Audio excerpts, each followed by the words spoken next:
Mbeze mu municipali y'Enjeru mu district ey'Ebuyikwe batabukidde abakungu ku district eno nga kwotadde n'omubaka wa president mu district eno kossa n'akulira enkola eya Operation Wealth Creation Kwano Alfred Nangendo be balumiriza okwezza ebintu gavumenti byebasindikira okwekulaakulanya ate ne babizza mu bintu byabwe. Kabano okuva mu mbeera basinzidde mu lukiiko oluyitiddwa omubaka wa president mu kitundu kino Jane Francis Kagayi era balumiriza n'abakuumaddembe olw'okubatulugunya. Tulina ebibuuzo bye tulina babuuza nga temunajja mu kalulu naye mulaba akalulu nga kazze ne musooka mujja okutulimbalimba kyokka nga ate ffe emyaka gye tulina n'abaana bo gye balina myaka mingi era tukyagenda mu Uganda ey'emirembe naye ssebo ow'ekitiibwa mwe bwe mujja ne mutulimba mbu embizzi bakulembeze bazitwala enkoko abakulembeze bazitwala ne mu ndowooza yange ndowooza ni security yammwe abalina ku mundu naye ffe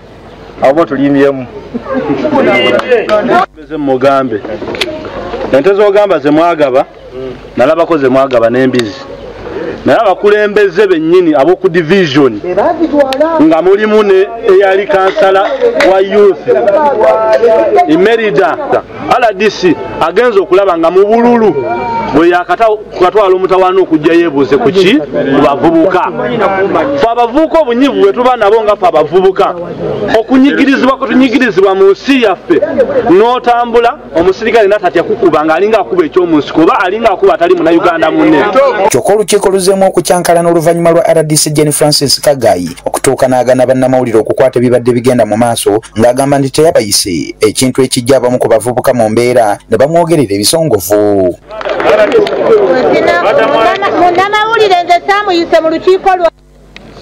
si bwe kiri saamuyise ate luno olukiiko RDC nze naluyise si bwe kiri saayise munnamawulire alyankolo yambuka mwenne embeera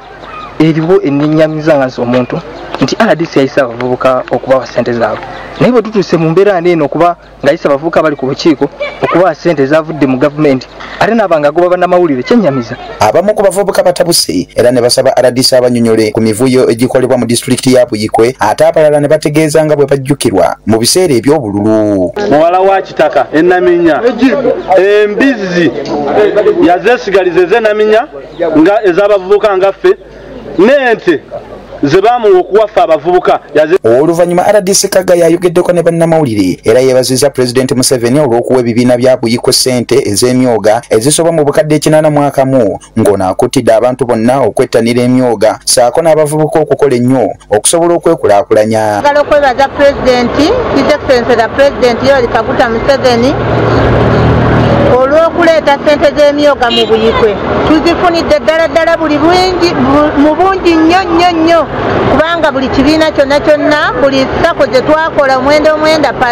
constituency zafunye obukadde 33. President tumwebaza nnyo olw'ekyo. Tuziza abavubuka bano bonna bagende beeyunge mu myoga kubanga puroguramu eno abantu abamu bagitapise bubi nga balowooza nti ya bululu naye puroguramu y'emyoga egenda kutambulira ddala emyaka egiwerako okusobola okujja abantu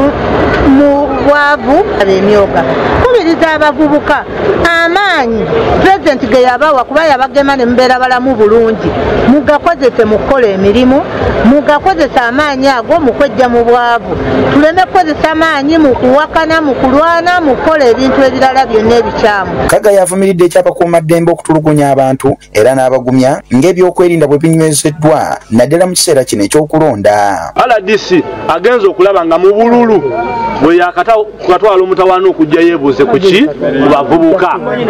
fe abavubuka obunyivu bwe tuba nabo nga fe abavubuka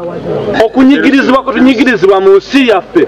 n'otambula omusirikale natatya kukuba nga alinga akuba ekyomunsiko oba alinga akuba atali munnayuganda. Kabwesi Habert yakusakidde emboozi eno